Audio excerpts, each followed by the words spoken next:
સવાલ number 1, toothbrush પર expiry date કેમ લખેલી નથી હોતી? એનો જવાબ છે ટૂથબ્રશ ચોક્કસ સમય પછી એક્સપાયર થઈ જાય છે, પરંતુ જ્યાં સુધી તેનો યુઝ ન થાય ત્યાં સુધી તે પૂરી રીતે સ્વસ્થ છે.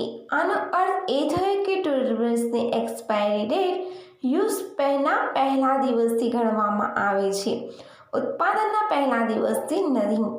તેથી એક્સપાયરી ડેટ લખવામાં આવતી નથી. સવાલ નંબર 2, રોજ મેગી ખાવાથી શું થાય છે? એનો જવાબ છે વધુ પડતી મેગી ખાવાથી એનિમિયા અને સાંધાની સમસ્યાઓ થઈ શકે છે. મેગી ખાવાથી પાચન તંત્ર પર ખૂબ જ ખરાબ પ્રભાવ પડે છે.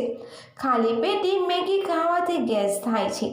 મેગી મેદામાંથી બનાવવામાં આવે છે અને મેદાનું નિયમિત સેવન સ્વાસ્થ્ય માટે હાનિકારક છે. સવાલ નંબર 3, કઈ કોબીજની કિંમત પ્રતિ કિલો 2200 રૂપિયા છે? એનો જવાબ છે રોમેસ્કો કોબીજની કિંમત 2200 રૂપિયા પ્રતિ કિલો છે. આ કોબીજ પિરામિડ આકારની દેખાય છે. રોમેસ્કો ફૂલકોબી આછા લીલા રંગની દેખાય છે, જો કે તેના પાંદડા અન્ય કોબી જેવા જ હોય છે. સવાલ નંબર 4, હોમવર્કનો આવિષ્કાર કોણે કર્યો હતો?